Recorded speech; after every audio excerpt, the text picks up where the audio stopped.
Hello everyone, आप सभी का हमारे बरेली फार्मा यूट्यूब चैनल पर स्वागत है। आज का जो हमारा टॉपिक रहेगा वह रहेगा ह्यूमन आई। ह्यूमन आई के पार्ट 1 पार्ट 2 हो चुके हैं। पार्ट 1 और पार्ट 2 में हमने पढ़ा था एनाटमी ऑफ आई। आज का जो पार्ट रहेगा वह रहेगा पार्ट 3, जिसमें हम पढ़ेंगे फिजियोलॉजी ऑफ ह्यूमन आई या फिर फिजियोलॉजी ऑफ विजन। ठीक है, तो फिजियोलॉजी ऑफ विजन या फिजियोलॉजी ऑफ ह्यूमन आई में जो पहला पॉइंट रहेगा वह क्या रहेगा ये देखते हैं। तो जो पहला पॉइंट रहेगा वह क्या रहेगा, light rays from an object enter into the eye first through cornea which is clear transparent covering at the front of the eye. सबसे पहले लाइट रेज हमारी एक ऑब्जेक्ट से एंटर करती हैं आई में थ्रू द कॉर्निया, कॉर्निया के माध्यम से। कॉर्निया क्या होती है, क्लियर ट्रांसपेरेंट मेम्ब्रेन होती है जो कि हमारे आई को फ्रंट से कवर किए रहती है।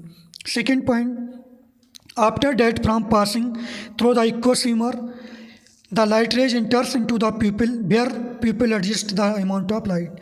उसके बाद जो लाइट रेज होती हैं कॉर्निया के बाद वो हमारे इक्वोस्फीयर में जाती हैं, इक्वोस्फीयर से पास होने के बाद वो प्यूपिल में जाती हैं, और प्यूपिल हमारा क्या करता है, जो भी लाइट रेज हमारी आई में एंटर करती हैं उसके अमाउंट को क्या करता है भाई, ये एडजस्ट करता है, फिर मेंटेन करता है। उसके बाद now the light rays enter into the lens and the lens bends to the light rays and focuses them on retina. उसके बाद जो प्यूपिल्स के बाद जो लाइट रेज हमारी आई में जाती हैं वो जाती हैं हमारी लेंस के पास, और लेंस उन लाइट रेज को फोकस करता है किस पे, ऑन रेटिना पर। On the retina rods and cone cells are present which converts the light rays into electrical signals and nerve impulses। उसके बाद रेटिना क्या करता है, रेटिना पर दो प्रकार की फोटो रिसेप्टर सेल्स होती हैं जैसा कि हम पढ़ चुके हैं, एक रॉड और एक कोन। रॉड क्या करती है हमारी, क्या होती है, नाइट विजन या फिर डार्क लाइट में काम करता है। कोन जो होता है ये डे विजन या फिर ब्राइट लाइट में काम करता है। तो जो लाइट रेज हमारी रेटिना पर लेंस से आती हैं, उसके बाद जो रॉड एंड कोन सेल्स होती हैं वो हमारी उन लाइट रेज को कन्वर्ट करती हैं इलेक्ट्रिकल सिग्नल्स में या फिर नर्व इम्पल्सेस में कन्वर्ट कर देती हैं। उसके बाद now these electrical signals are sent to the optic nerve and then finally to the occipital lobe where the electrical signals are seen by the brain as visual image. उसके बाद वो electrical signals send किए जाते हैं to the optic nerve के पास, और optic nerve हमारा send करता है ब्रेन के पास, और ब्रेन हमारा दर्शाता है कि क्या बाहर विजुअल इमेज है। ठीक है, ये हमारी क्या होगी, फिजियोलॉजी ऑफ आई या फिजियोलॉजी ऑफ विजन। उसके बाद क्या है, डिजीज़ रिलेटेड टू आई। ऐसी कौन कौन सी डिजीज़ हैं जो हमारी आई में हो सकती हैं। तो पहली डिजीज़ का जो नाम रहेगा वह रहेगा मायोपिया। इसको बोलते हैं नियर साइटनेस भी, नियर साइटनेस को हिंदी में बोलते हैं निकट दृष्टि दोष, या मायोपिया को भी हिंदी में बोलते हैं निकट दृष्टि दोष। ठीक है, तो इसमें देखते हैं निकट दृष्टि दोष क्या होता है। Near object looks clearly but far object looks बेयरली।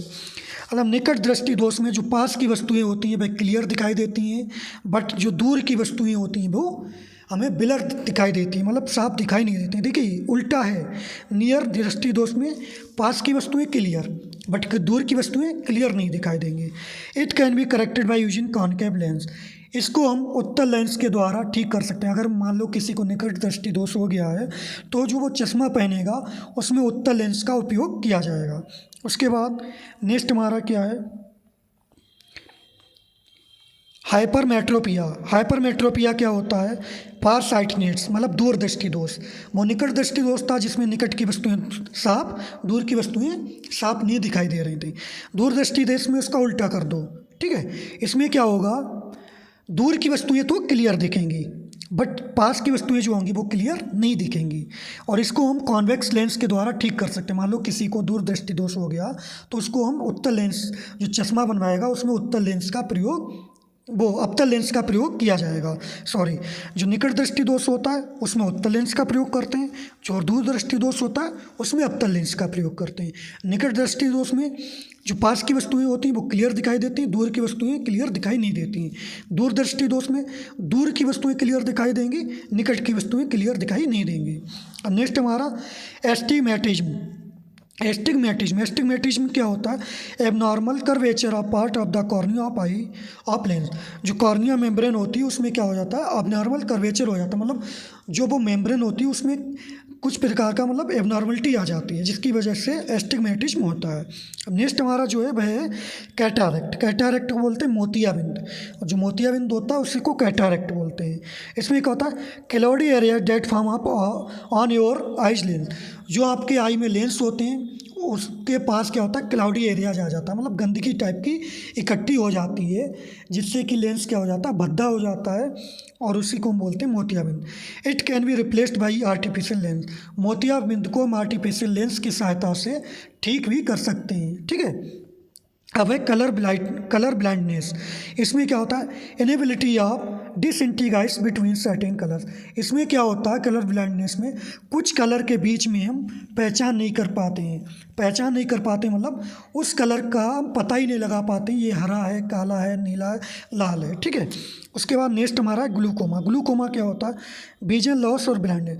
जब किसी को ग्लूकोमा होता है तो उसके लिए विजन लॉस भी हो सकता है, मतलब दिखाई कम दे सकता है, एंड ब्लाइंडनेस, और वो अंधा भी हो सकता है।